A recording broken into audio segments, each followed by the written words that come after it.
Hoje a gente vai mergulhar de cabeça numa tecnologia que parece ter saído direto da ficção científica, sabe? Mas que, na verdade, já é uma realidade nos laboratórios mais avançados do mundo, a pele eletrônica. Pensem só por um instante. E se um aparelho eletrônico pudesse não só processar dados, mas também sentir, esticar, se adaptar e até se curar igualzinho à nossa pele? Essa é a grande pergunta que está movendo toda essa área, essa busca por conectar o mundo rígido e frio da tecnologia com a biologia que é macia e adaptável. Então, o que é essa tal de pele eletrônica, afinal? Bem, é basicamente uma nova classe de eletrônicos. Eles são feitos para serem flexíveis, para esticarem sem quebrar e, o que é mais incrível, para se consertarem sozinhos quando são danificados. E tudo isso enquanto sentem o ambiente ao redor. Pressão, temperatura, um monte de coisas.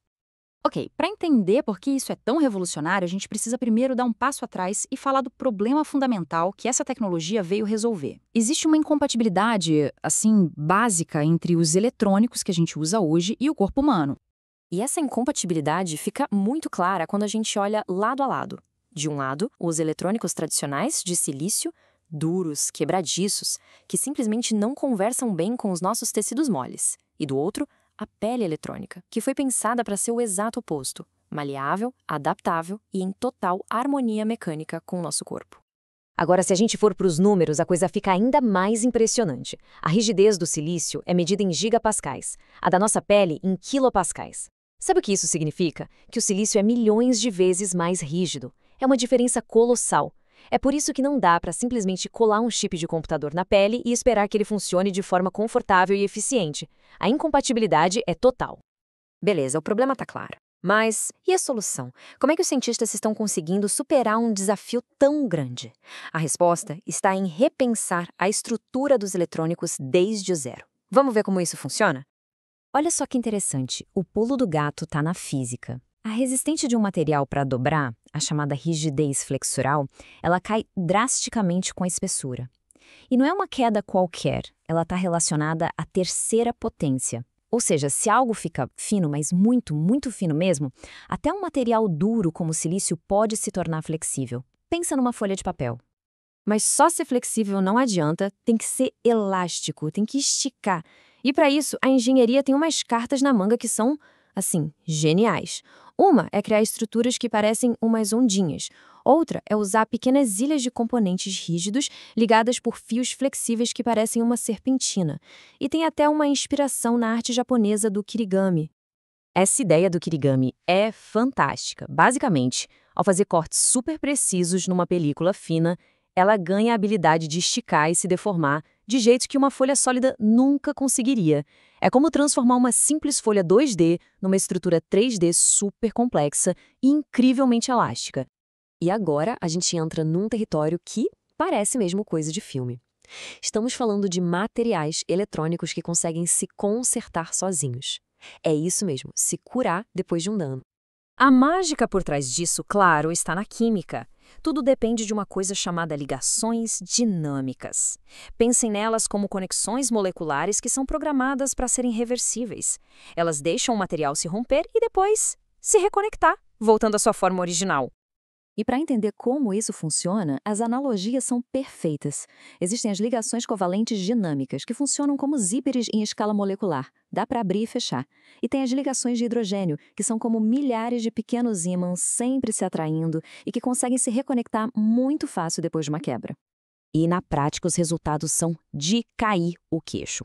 Alguns materiais precisam de um empurrãozinho, tipo o calor, e levam horas para se curar. Mas outros, como esse material híbrido, são inacreditáveis. Ele recupera a condutividade elétrica em só 15 segundos e a força mecânica em 10 minutos. E o melhor, tudo em temperatura ambiente, sem ajuda nenhuma.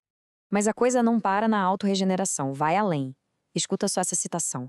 Fala sobre uma pele eletrônica que não só se cura, mas é totalmente reciclável. Se o dano for muito grande, ela pode ser dissolvida e o material usado para criar um dispositivo novinho em folha.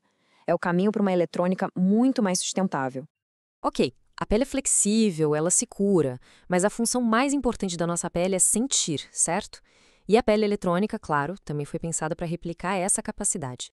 Olha só esse número, 0,11 kPa. Pode não parecer muito, mas isso é uma pressão baixíssima. É o tipo de sensibilidade que permite detectar o toque mais sutil, chegando muito perto da sensibilidade que a gente tem na ponta dos dedos. E o leque de sensações que ela pode detectar é enorme. Os cientistas já estão criando peles eletrônicas que medem não só pressão, mas também temperatura e umidade. E o mais maluco, já existem sistemas que imitam a nossa resposta à dor, o que é fundamental para criar robôs mais seguros ou próteses mais realistas. E uma das áreas mais fascinantes, na minha opinião, é como essa pele pode mostrar a pressão. Tem algumas que mudam de cor com o toque, meio como um camaleão. Outras têm pequenos LEDs orgânicos que acendem no ponto de contato. É um feedback visual instantâneo e super intuitivo. Tá, então, juntando todas essas peças, flexibilidade, autocura, sensibilidade, o que tudo isso significa? Para onde essa tecnologia toda está nos levando? As aplicações podem, de verdade, transformar áreas inteiras. Em próteses, pode significar devolver o sentido do tato a alguém. Na robótica, permite criar máquinas muito mais seguras para interagir com a gente. E na saúde, imagine, sensores que a gente veste como uma segunda pele, monitorando nossos sinais vitais sem parar e sem nenhum desconforto. Então, para a gente resumir, o poder da pele eletrônica se apoia em 4 pilares fundamentais. Primeiro, sua incrível flexibilidade e elasticidade. Segundo, essa capacidade quase mágica de se curar. Terceiro, o seu sensoriamento avançado, que dá a ela um novo tipo de percepção. E, por fim, a sustentabilidade, com a reciclabilidade. No fim das contas, o objetivo de toda essa pesquisa é muito profundo. É sobre redesenhar a eletrônica para que ela deixe de ser algo estranho, rígido e se torne algo que se integra perfeitamente com o nosso mundo biológico. Algo macio, resiliente e ciente do que está ao seu redor. Isso tudo nos deixa com uma pergunta bem provocadora para pensar. Conforme essa fronteira entre o humano e a máquina vai ficando cada vez mais fina, o que vai significar ter literalmente uma segunda pele inteligente? O futuro com certeza vai ser fascinante.